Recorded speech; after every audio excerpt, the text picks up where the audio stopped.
அதனால் திருப்பி திருப்பி மும்மொழின்னு சொன்னால் இப்போ நான் சொல்கிறேன், இன்னும் இதே பேசிகிட்டு இருந்தால் நம்மளை கெடுக்கிறதுக்காகவே பேசுகிறாங்கன்னு தான் நான் கருதுவேன். ஏன்னா நம்ம சிறப்பாக செஞ்சுருக்கோம். எங்களோட சிறப்பாக செய்கிறவர்கள் எங்களுக்கு என்னை மாதிரி நீயும் செய் அப்படின்னு சொன்னால் அந்த விவாதத்துக்கு நாங்கள் போகிறதுக்கு தயார்.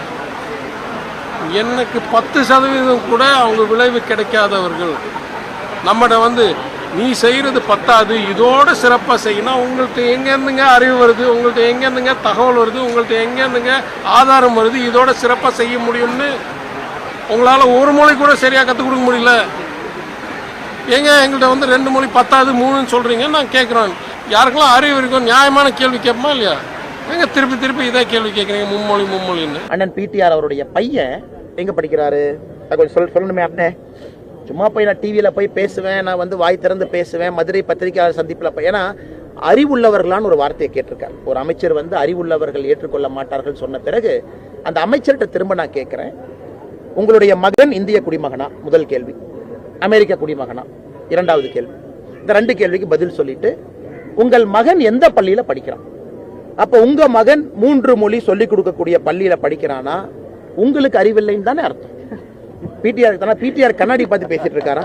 விமான நிலையத்தில் இறங்கினோடனே ஒரு கண்ணாடி எடுத்து கண்ணாடி பார்த்து பத்திரிகையாளர் பேர். ஆனால் தமிழ்நாடை பொறுத்தவரை எல்லா அமைச்சர்களுடைய குழந்தைகள், பேர குழந்தைகள் எல்லோருமே 3 மொழியில தான் படிக்கிறாங்க.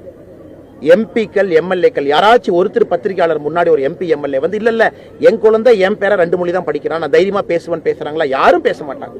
அவர்களுக்கு ஒரு நியாயம், பொதுமக்களுக்கு ஒரு நியாயம். அதனால்தான் நம்முடைய மும்மொழி கொள்கையை நாம் சொல்வது சமக்கல்வி. சமக்கல்விங்கிற வார்த்தையை பயன்படுத்துறோம். எல்லோருக்குமான உரிமை என்று சொல்லுகின்றோம். அரசு பள்ளியில படிக்கக்கூடிய 52 லட்சம் பேர்த்துக்கும், தனியார் பள்ளியில படிக்கக்கூடிய 56 லட்சம் பேர்த்துக்கும் சமமான கல்வி இருக்க வேண்டும். அப்படி இருக்கும் பொழுது ஒரு பக்கம் 3 மொழியும் ஒரு பக்கம் 2 மொழி இருப்பது எப்படி ஏற்றுக்கொள்ள முடியும்? இது முதல் கூற்று. இரண்டாவது, இன்னைக்கு தொடர்ந்து நாம் பார்க்கிறோம், தமிழகத்தினுடைய பள்ளி கல்வித்துறை கீழே போக ஆரம்பிச்சிருக்கு. கற்றல் திறனாக இருக்கட்டும், கற்றல் அறிவாக இருக்கட்டும், அவங்க கற்றிருக்கக்கூடிய அறிவை சோதிக்கக்கூடிய பரீட்சைகளாக இருக்கட்டும், எதை எடுத்து பார்த்தீங்கன்னாலும் தமிழகத்தை பொறுத்தவரை பள்ளி கல்வித்துறை திவாலாயிருச்சு. எப்படி டாஸ்மாக் திவாலாச்சோ அது போல பள்ளி கல்வித்துறை திவாலாயிருக்கு. அது தொடர்ந்து ஏசர் ரிப்போர்ட், பல ரிப்போர்ட் நம்ம பேசுறோம், பேசிக்கிட்டே இருக்கும்.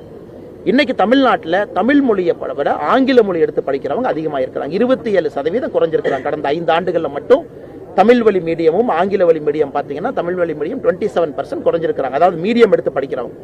இதெல்லாம் இருக்கும் பொழுது மோடி அவர்கள் தேசிய கல்வியில் என்ன சொல்றாங்க? 1ஆவதுலேருந்து 5ஆவது வரைக்கும் தமிழ் வழி மீடியத்தை படிங்கிறாங்க. ஆனா அரசு பள்ளியில படிக்கக்கூடிய மாணவ செல்வங்கள், அப்பா நான் 3ஆவது மொழியை ட்ரை பண்ணட்டுமான்னு அந்த குழந்தைய அப்பாட்ட கேட்பாங்களே. அங்க அரசு பள்ளியில வாய்ப்பு இல்லைன்னு தான் நாங்க சண்டை போட்டுட்டு இருக்கோம். இதை எதற்காக பள்ளி கல்வித்துறை அமைச்சராக இருக்கட்டும், அண்ணன் பிடிஆர் அவர்களாக இருக்கட்டும், இதை எதற்காக பார்க்க மறுக்கின்றார்கள்?